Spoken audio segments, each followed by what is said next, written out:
Hello, hi, it's your girl minspie. In one of my last videos, I spoke about 10 black-owned British businesses that I feel you guys should invest in. In that video, I mentioned a business called Tobe Footwear. This is a black-owned British sneaker company.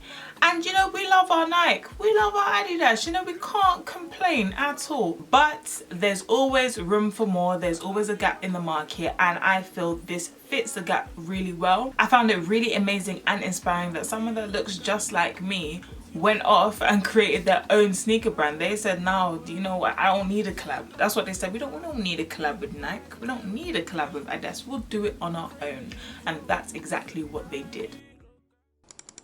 Love the box. The box is very sleek, very simple. It's a good, cute design.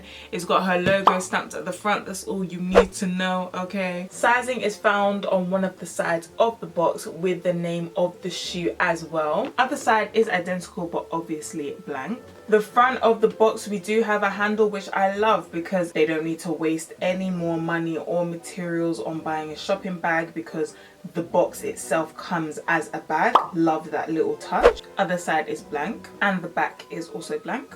Inside the box, we do have a lovely little dust bag. It does say Tobe Footwear on the front. It would have been nice though if she had like the same logo that you find at the front of the box on here, because I think that logo is banging. But this, I love it, you know, can't complain. We got ourselves a dust bag, you know, we can't complain. We cannot complain. Now, when I did go to this pop-up store, I was spoiled for choice, and this is something I have wanted to buy online for a very long time, but I just wanted to try it on in store or try it on somewhere to be able to gauge my sizing well. I'll get to that. But we're gonna get into the shoe right now. Inside it's actually wrapped with bubble wrap, which I think is interesting. This is the first time I've opened up some shoes and it's in bubble wrap, so this is interesting to see. I don't know what you guys think, but I feel this is a really nice way to protect your shoes. I know that a lot of companies use tissue. I'm not sure what the difference is in between the tissue and paper and bubble wrap. Maybe she's onto something over here, you know, I don't know. Just look at it. This is a shoe.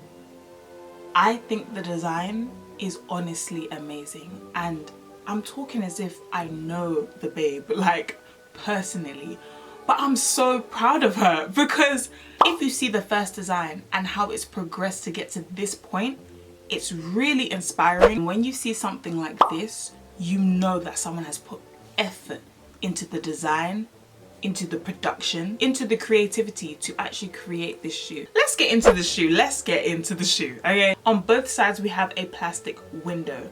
Both sides, it reveals the color underneath, which is this type of lime green and black. On this shoe, I see a couple of colors: blue, green, black, white. We have some gray on the front, and also this purple color that's in the fabric. It looks purple to me. It might not be purple, it might be blue, but I feel as though maybe with the green and blue mixing on the same fabric, it might have created a new color. I'm not sure, but regardless, I love it. We have a lot of cutout shapes around the whole shoe where fabric is revealed underneath it and on either sides. We have this grey on the toe and then this metallic grey that just flows into the shoe. Really love that as it breaks down the rest of the colours. The blue and the green, the black and the white is like a lot. So then the front, it's nice to see that grey just to cool everything else down, because if it was now green, it might look too much. The blue, it would have matched with the back too much. Like, they knew what they were doing with this design. They really did. This sole I love. It reminds me of Nike Air Max Speed Turf. I have them, hold on. You might not be able to see it, but for me, I definitely can see it. I love the black accents that I just found all over the sole. It adds just that little bit more of character that needs to be put into the shoe, even though there's a lot going on, but you know, it adds a nice character. The laces are rope laces. I don't have a lot of sneakers with rope laces, so this is different for me, but with this shoe, it works really well. If they were flat laces, it might have been a bit too, I don't know, like maybe suffocating the design, and you wouldn't have been able to see everything as clearly as you can now. On the tongue, it is white on the front and blue inside. Down the strip of the front, which I really love, it says "follow no crowds," and it's repeated down the whole strip. I love it because they didn't follow a crowd with this, they did their own thing, okay? Inside the shoe, not much branding, just a white insole. It looks very breathable as it has these holes inside, but the material I'm a bit wary of. It doesn't feel like the same as most of my other shoes. It's a bit more rough. Also, there is no size chart inside, so for European sizing, UK, US, there's no size chart, which, you know, you gotta let that slide because they're still learning themselves and they're still growing themselves, and they've done so much as it is already as a brand. Like, all these things will come in place, just give it some time. But they have the European sizing on the back in a small little circle, so it's good to see the sizing is somewhere. On the back of the shoe we have sport in this black oval with the tag that continues from the strip on the tongue of the shoe. On the back, same follow no crowd slogan on there. Overall, it does remind me of an old school high top Huarache. There's nothing wrong with that. There's absolutely nothing wrong with that. If they did draw inspiration from Huarache, then they did. Who cares? Because they did it, and they did it better than the Huaraches. I would have never worn them Huaraches back in the day. Sorry, they weren't cute. So this definitely is something that I can say is stylish, man. Just look at it. Ooh.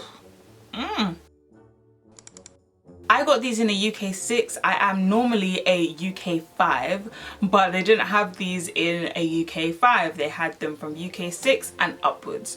So I just kind of had to settle at that point. But when I did try on the 6, it was fine. It felt great to me. The owner herself is a UK 5 normally, but did reassure me that she wears UK 6 herself in this same shoe and it still fits her. So as long as it fits her, like, I mean, it fits me, okay. Funny enough, when I did wear them again afterwards, the rough inside sole wasn't rough when I put my foot inside.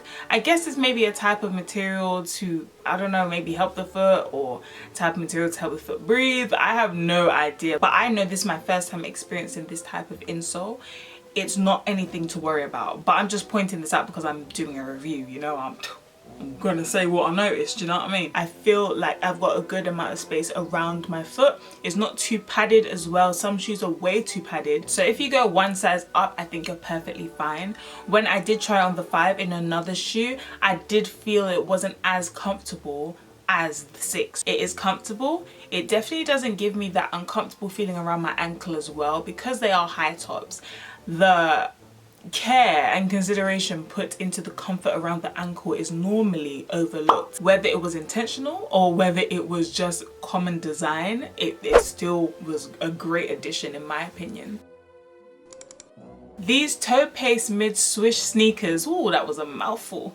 They retail for £125. I think that's very fair considering the design of the shoe, the production, the box, like everything has quality written all over it. When you think about it with the immature mind, you'll say, oh, 125 and it ain't even Nike. Oh my gosh, you're shaking. You're there shaking in your boots. But how do you expect these brands to even become a Nike or become an Adidas? I'm sorry, but the climate that we're in, how much it would take to produce a sneaker, to actually pitch it forward and to actually sell, is something serious that we need to consider. At their pop-up stores, they do exclusive discounts, so therefore I did get mine for £100. I still think that's a very fair price. You know, you would spend 100 or 125 in Nike, so why can't you do it here? I don't understand.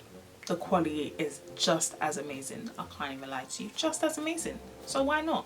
So my people, that is the end to this video. I hope you enjoyed. Including myself, I didn't know about many black owned sneaker brands that were around, especially in London, UK. So it's really good to see a brand like this thrive and continue to progress and move forward. They weren't a brand that made one thing, gave up, and that was it. We never heard of them again. No, they came back with a bang, and they came back with pop-up stores, and they came back with pop-up stores that have discounts. So therefore, we have to stand. Have a look out for my Insta because I will be styling them. I don't know how yet, but I'ma style them, okay? I'ma style them, do a little small something, you know? Embarrassing if the fit's not even that nice, but I'll style it how I want, or how I can, okay? How I financially can, I'll style them, okay? Please make sure you like, comment, subscribe, share, all them things there, and I will see you in my next video. Stay blessed, stay sweet, and stay safe.